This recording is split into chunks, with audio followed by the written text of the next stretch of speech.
আসসালামু আলাইকুম সম্মানিত শিক্ষার্থীবৃন্দ, গেম অফ স্টাডি এর তরফ থেকে আমি আবির স্যার সকলকেই স্বাগতম জানাচ্ছি খুবই গুরুত্বপূর্ণ আপডেট নিউজে। তো বলা হচ্ছে যে জগন্নাথ বিশ্ববিদ্যালয়ের যে ভর্তি পরীক্ষা আছে সে তার ফল কিন্তু প্রকাশিত হবে চলতি সপ্তাহে, ঠিক আছে? তো খুবই গুরুত্বপূর্ণ নিউজ। তো আপনারা মোটামুটি অনেকেই জানেন যে ই ইউনিটের ফলাফল কিন্তু জগন্নাথের ই ইউনিটের ফলাফল অলরেডি কিন্তু প্রকাশ করা হয়ে গেছে, কিন্তু হ্যাঁ বাকি ইউনিটের ফলাফলগুলো যেগুলো আছে অর্থাৎ এ বি সি ডি এগুলো কিন্তু প্রকাশ করা কিন্তু হয়নি। তো এটা নিয়ে অনেক প্রবলেম কিন্তু হচ্ছিল, বিশেষ করে শিক্ষার্থীদের মাঝে, যে কবে দিবে কবে দিয়ে। তো তো আমরা এটা একটু জেনে নেই। তো প্রতিবেদনটা দেখি আমাদের কি বলা হচ্ছে। তো বলা হচ্ছে যে জগন্নাথ বিশ্ববিদ্যালয়ে 24-25 শিক্ষাবর্ষে বিভিন্ন ইউনিটে ভর্তি পরীক্ষা ইতিমধ্যে শেষ হয়েছে।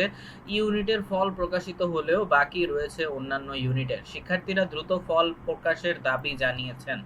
আচ্ছা, বিশ্ববিদ্যালয় প্রশাসন জানিয়েছে চলতি সপ্তাহের মধ্যে সব ইউনিটের পরীক্ষার ফল প্রকাশ করা হবে। গত 14ই ফেব্রুয়ারি ডি ইউনিট সমাজ বিজ্ঞান অনুষদ ও 15ই ফেব্রুয়ারি বি ইউনিট আইন, কলা ও আইন অনুষদ ভর্তি পরীক্ষা অনুষ্ঠিত হয়।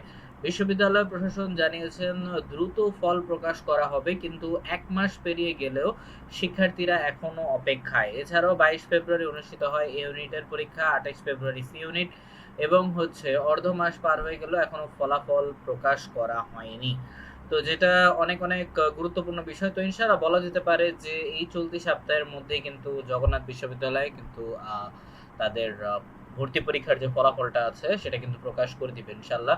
তো শুভকামনা রইল সকল অ্যাডমিশনের পরীক্ষার্থীদের জন্য অনেক অনেক। তো আপনাদের সর্বোচ্চ সাফল্য কামনা করছি। তো এই ধরনেরই গুরুত্বপূর্ণ আপডেট পেতে অবশ্যই চ্যানেলটিকে সাবস্ক্রাইব করতে ভুলবেন না। ধন্যবাদ সবাইকে। আল্লাহ হাফেজ।